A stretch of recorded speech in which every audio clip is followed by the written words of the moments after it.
नमस्कार मेरे विद्यार्थी मित्रों, क्लास 11th आज का लेसन है गलता लोहा, हिंदी आरओ से चैप्टर नंबर 15। चलिए महत्वपूर्ण जितने भी प्रश्न उत्तर हैं उनको शुरू करते हैं। ये पाठ हमने पढ़ा और बहुत अच्छे से समझा था। चलिए इसके जितने भी महत्वपूर्ण प्रश्न उत्तर हैं उनकी चर्चा करने वाले हैं। पहला है, कहानी के उस प्रसंग का उल्लेख करें जिसमें किताबों की विद्या और घन चलाने की विद्या का जिक्र आया है। जिस समय धनराम 13 का पहाड़ा नहीं सुना सका तो मास्टर त्रिलोक सिंह ने जबान के चाबुक लगाते हुए कहा कि तेरे दिमाग में तो लोहा भरा है रे, विद्या का ताप कहाँ लगेगा इसमें। ये सच है कि किताबों की विद्या का ताप लगाने की सामर्थ्य धनराम के पिता की नहीं थी।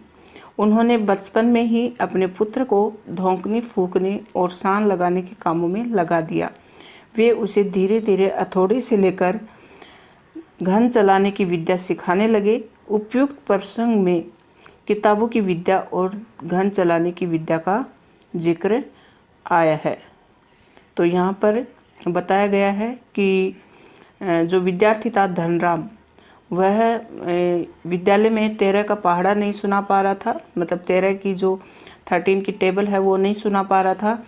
तो जो टीचर थे त्रिलोक सिंह, उन्होंने ताने कसते हुए कहा कि तेरे दिमाग में तो लोहा भरा है, तेरे अंदर विद्या का ताप कहाँ से आएगा। तो क्योंकि वह लोहे का, उनके पिताजी का जो काम था वो लोहे का था, लोहे गलाने का काम था और वही काम बेटा भी कर रहा था। इसके लिए टीचर ने इस तरह का ताना उसको सुनाया, बल्कि ऐसा नहीं होना चाहिए। अगला प्रश्न है, धनराम मोहन को अपना प्रतिद्वंद्वी क्यों नहीं समझता था। धनम मोहन को अपना प्रतिद्वंद्वी नहीं समझता था क्योंकि वह स्वयं को नीची जाति का समझता था। यह बात बचपन में उसके मन में बैठा दी गई। आजकल तो फिर भी बहुत खुला माहौल हो गया है। लोग एक दूसरे के घर जाते भी हैं, खाना भी खाते हैं, बैठते उठते हैं।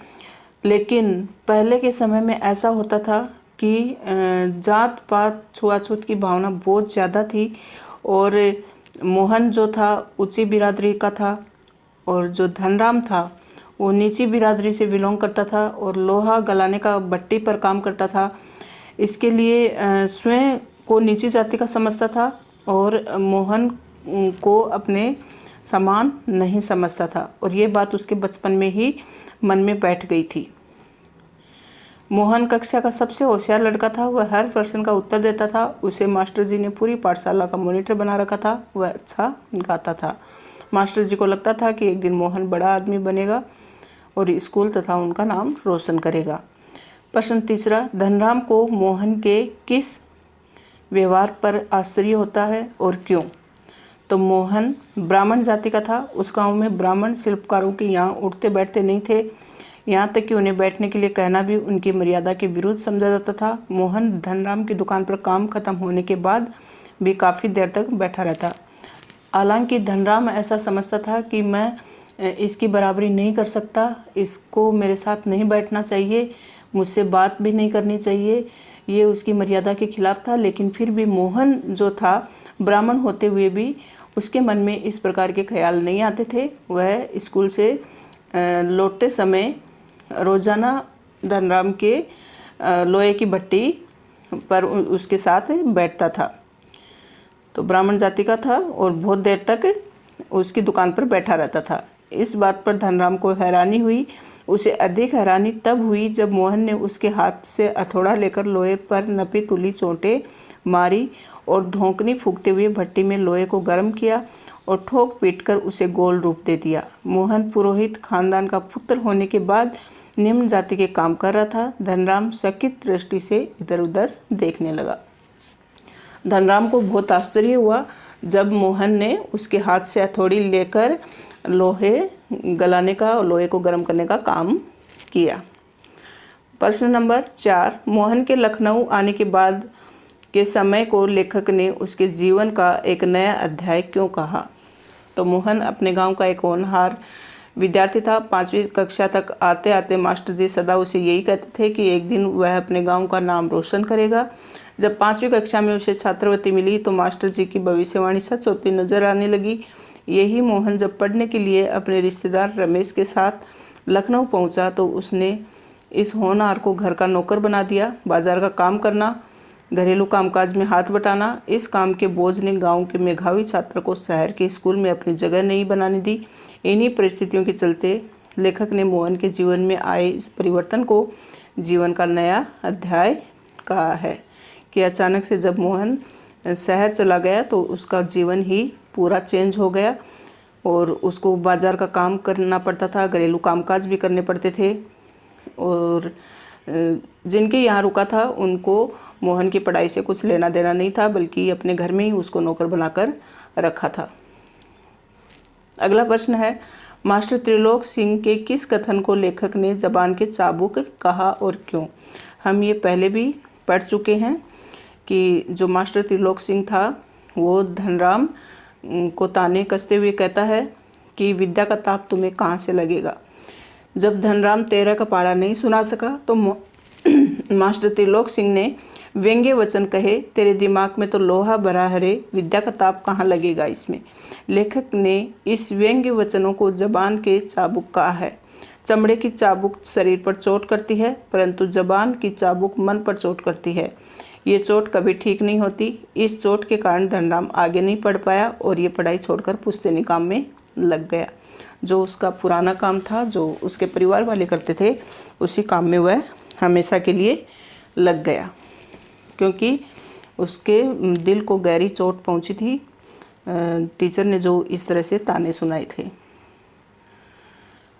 अगले महत्वपूर्ण प्रश्न भी देख लेते हैं। गलता लोहा शीर्षक की सार्थकता पर अपने विचार व्यक्त कीजिए कि गलता लोहा, इसका ये टाइटल क्यों रखा गया। गलता लोहा कहानी दो सहपाठियों धनराम लोहार और मोहन पुरोहित ब्राह्मण के परस्पर व्यवहार को व्यक्त करती हुई दोनों के जीवन का संक्षिप्त परिचय देती है। इस कहानी में 13 का पहाड़ा न सुना पाने के कारण धनराम से मास्टर जी कहते हैं कि तेरे दिमाग में तो लोहा भरा है, विद्या का ताप इसे कैसे लगेगा।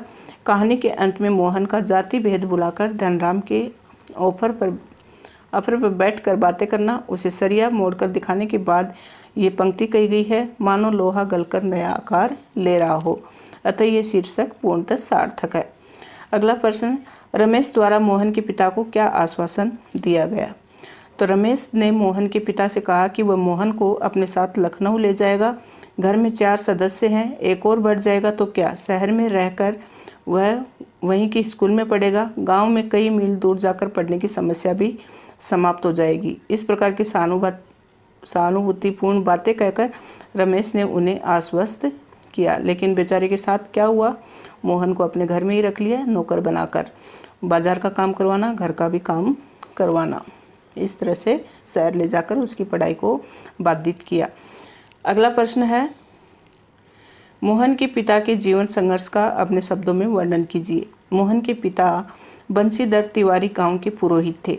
पूजा पाठ, धार्मिक अनुष्ठान करवाना उनका पैतृक पैसा था, मतलब उनका धंधा था। इन आयोजनों को करवाने उन्हें दूर दूर तक चलकर जाना पड़ता और जो उनके वृद्ध शरीर के बस की बात नहीं होती थी। पुरोहिताई के आय बहुत कम होती थी, मतलब उनकी इनकम जो थी वो बहुत कम होती थी। इस कारण घर परिवार का खर्च चलाना भी दूभर हो रहा था। मोहन जैसे होनहार बालक को पढ़ा पाना भी एक कठिनाई थी। यजमानों के भरोसे घर चलना मुश्किल था। इन सब कारणों को देखकर लगता है कि उनका जीवन बहुत ही संघर्षपूर्ण था। बच्चों, अगर आप कहानी को, पाठ को अच्छे से समझ लेते हैं तो अपने अनुसार वाक्य बनाकर कोई भी प्रश्न का उत्तर आसानी से लिख सकते हैं। ज़रूरी नहीं कि यहाँ पर जैसा लिखा गया है वही आप रटकर वैसा का वैसा लिखें। आप अपने शब्दों में भी सही जानकारी लिख सकते हैं। अगला प्रश्न है, मास्टर त्रिलोक सिंह जी का अपने विद्यार्थियों के प्रति व्यवहार कैसा था। तो मास्टर त्रिलोक सिंह मोहन को छोड़कर अन्य सभी के साथ बड़े कठोर थे। किसी भी गलती पर छड़ी से पीटना उनके लिए एक आम बात थी। लड़कों की पिंडलियों पर ऐसी जोर से छड़ी मारते थे कि छड़ी ही टूट जाती थी। इतना ही नहीं, वे मोहन से भी लड़कों को पिटवाते और उठक बैठक लगवाते। जिसकी गलती होती उसे से संटी मंगवाते थे। कभी कभी ऐसी कड़ी बात कहते कि बालक सदा के लिए निराश हो जाता। पाठशाला के सभी बालकों को उनकी एक आवाज़ से सांप सूंघ जाता। अगला प्रश्न है, धनराम रमेश ने मोहन का भविष्य बनाया ही नहीं, बिगाड़ा था, कैसे? तो रमेश मोहन को पढ़ाई करवाने लखनऊ लाया था, पर उसने उसे घरेलू नौकर बना दिया। बाजार से सौदा लाना, घर में काम करवाना मोहन की दिनचर्या बन गई। मुश्किल से उसे एक सामान्य स्कूल में भर्ती करवाया गया, पर घर के कामकाज के कारण वह विद्यालय में अपनी वैसी जगह न बना सका जैसी उसमें प्रतिभा थी। उसे दिन भर ताने सुनाए जाते कि BA MA को नौकरी नहीं मिलती। इसके बाद उसे काम सीखने के लिए कारखाने में डाल दिया गया। इससे मोहन पढ़ भी न सका और गांव में अपने बूढ़े माता पिता के साथ भी न रह सका। रमेश ने उसे कहीं का भी नहीं छोड़ा था। गलता लोहा कहानी का उद्देश्य बताइए। तो ये कहानी जो लिखी है इसके पीछे क्या मकसद है, क्या उद्देश्य है? गलता लोहा शेखर जोशी की कहानी कला को एक प्रतिनिधि नमूना है। समाज में जातिगत विभाजन पर कई कोणों से टिप्पणी करने वाली ये कहानी इस बात का उदाहरण है कि शेखर जोशी के लेखन में अर्थ की गहराई का दिखावा और बड़बोलापन जितना ही कम है, वास्तविक अर्थ गांभीर्य उतना ही अधिक है। लेखक की किसी मुखर टिप्पणी के बगैर पूरे पाठ में गुजरते हुए हम ये देख पाते हैं कि एक मेधावी किंतु निर्धन ब्राह्मण युवक मोहन किन परिस्थितियों में चलते उस मनोदशा तक पहुंचता है जहां उसके लिए जातीय अभिमान बेमानी हो जाता है। सामाजिक विधि निषेधों को ताक पर रखते वह धनराम लोहार के आकर बैठता ही नहीं, उसके काम में भी अपनी कुशलता दिखाता है। मोहन का व्यक्तित्व जातिगत आधार पर निर्भीत झूठे भाईचारे की जगह मेहनत कशों के सच्चे भाईचारे की प्रस्तावना करता प्रतीत होता है, मानो लोहा गलकर एक नया आकार ले रहा हो। तो मोहन जो था वो सच्चा भाईचारा निभा रहा था, उसमें जातिवाद या छुआछूत की भावना बिल्कुल भी नहीं थी। आज का पाठ, आज के इस पाठ के महत्वपूर्ण प्रश्न उत्तर आपको कैसे लगे? सभी प्रश्नों के उत्तर अच्छे से समझ में आ गए होंगे, ऐसी मैं उम्मीद रखती हूँ। चलिए, अच्छे लगे तो कमेंट बॉक्स में अवश्य लिखें और किसी भी प्रकार का डाउट हो तो ज़रूर बताएं।